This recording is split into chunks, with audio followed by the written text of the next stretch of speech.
Well, wouldn't you know it? What did we suspect last night after Victorian Chairman Dan Andrews had finished ripping into people who'd got COVID-19 tests and had apparently not isolated afterwards? What did we find out? It seemed grossly irresponsible that 53% of Victorians who were allegedly told to isolate after their test would rebel that much and continue their day in the community. And I made the point, these people only had one job: to go home. But I also said you can only take Andrews at face value, which is never a safe thing to do. And I suspected that, in fact, he was wrong, that these people were not told to self-isolate because it seemed way too bad to be true. And sure enough, as I took viewers' calls last night in the second hour, that suspicion was well-founded. I took my two children to be tested in the centre that they told us to go test the children at. We walked in, they tested them, we walked out. There was no instructions on go straight home, isolate, we'll be in touch, and none of that at all. And it wasn't a one-off. To make it even more confusing, some families got conflicting advice. Me and two of my family members got tested at different sites. I was told I had to isolate until I got my results back. Yep. My son was told he didn't have to isolate at all. And my sister was told that even if her test come back negative, she had to isolate for 14 days. We had heard nothing about this. But what did we discover today? Those viewers were dead right. Not only were many of those who took tests not told to isolate, but there were even signs saying if you don't have symptoms, there's no need to isolate. I mean, look at these talking points apparently circulated to medical staff. They're saying, it may take a few days for your test results to come back. You do not need to self-isolate while you wait for your results if you are feeling well. I mean, seriously, what a stuff-up.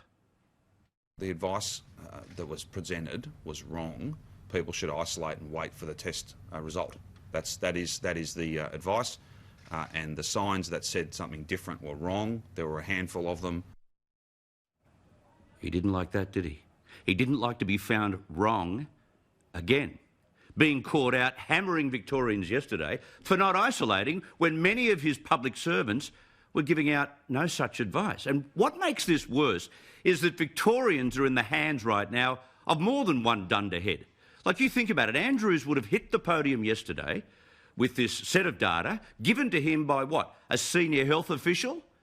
If not the Chief Health Officer, Brett Sutton himself, which connected false advice with civil disobedience, and a massive civil disobedience, when in many circumstances it was nothing of the sort. Vic Health didn't know what many of their earlier protocols at mobile testing stations were, and neither did Chairman Dan. But what a mealy-mouthed admission there at that press conference. How about a full-blown apology? There were some incorrect signs out there. That's true. I'm told that that's been fixed. See that? He just sort of, out the side of his mouth, we've changed that. He puts on a great show, Daniel Andrews, but it is that, all show. Victorians deserve much better.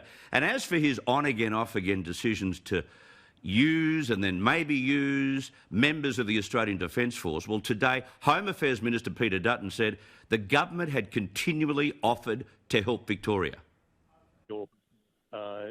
If you're in strife, then I think you swallow your pride and accept the offer of assistance. And as I say, whether that's from the Commonwealth or from New South Wales or Queensland, for example, it's just a no-brainer, and I hope that Premier Andrews can take up that offer because it's a genuine offer, and we don't want to see people at the rate of 500 plus a day picking the virus up, and so we're doing whatever we can to provide help to them.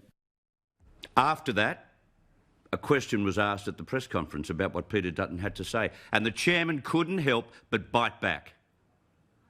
The Home Affairs Minister was on the radio in Sydney this morning, still maintaining that there were offers for help that aren't being accepted. I'm not so worried about the narrative, Noel. I'm worried about the actuals. And if I need something from the Commonwealth, I don't hesitate to ask, and I tell you who I ask. I ask the Prime Minister. I don't waste my time asking the bloke who he beat in a party room ballot. Simple as that. Jeez, he didn't question the premise, did you notice that? Just dismisses the question of whether Victoria does or doesn't need more help, which we know the answer to, and then, of course, he shoots the messenger. What a nightmare. National Cabinet meets tomorrow. Won't that be fun?